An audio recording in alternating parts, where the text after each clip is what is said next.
ခေါ်နေမလင်ငါမမတက်လေကအပြင်မှာဖုန်းထဲကပို့ချောတယ်ဆိုပြီးတော့ပြောတဲ့ခလေးတွေများဟဲ့နိပါနန်းပွဲမှာသွားတော့ဝဝကွယ်ငါ့ကိုပြောတယ်အဲ့ဒီအကိုထုံးကိုပြောနေတယ်ဗာမျက်လုံးနဲ့လေအဲ့အဖွားကြီးခေါ်တာလည်းပြီးတော့အဲ့ငါတော့ပြောလိုက်ပါတယ်ကလေး तू ကတော့ပါမျက်မှန်တက်ထားရတယ်ဆိုတော့ तू ကမျက်လုံးကအနီးဆိုရင်မမြင်ဘူးအဝေးဆိုရင်စံတော်ဝါညဘက်ဆိုရင်ကြက်မြက်တင်တယ်လို့အဲ့လိုမျိုးပြောပြလိုက်တော်နာမှာတော့အော်တနာဟောကြီးနင်တို့မောင်နှမเนี่ยကဘာလုပ်နေမျက်နှာချင်းဆိုင်တိုင်းနေတယ်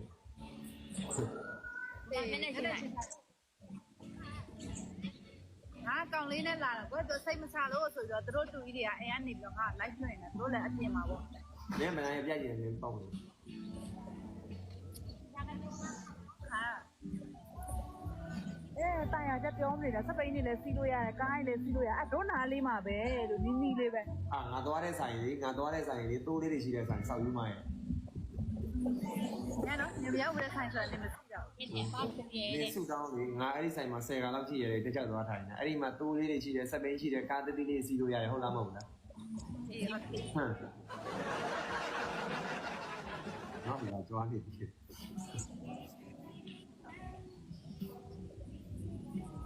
မိုက်တဲ့နဲ့လည်းမပေါ်ခဲ့ဘူးလေဒါဆိုသူကမှတရေလေးခွားကြီးနေဘေးမှာယောက်ျားလေးလွယ်ကြီးတယ်ဒီမှာပြောနေနော်မြင်သွားပြီလေယောက်ျားလေးလွယ်ကြီးတယ်ဒီမှာတော့ဘာရဲ့နားယောက်ျားလေးလွယ်အဲ့ဒီဒါဒီမှာငါပတာကြီးငါဟာတွေပဲဒီမှာပဲ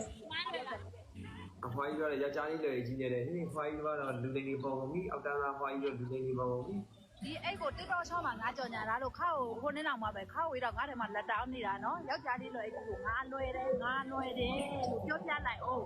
နော်ဟာလို့တိုက်တယ်တော့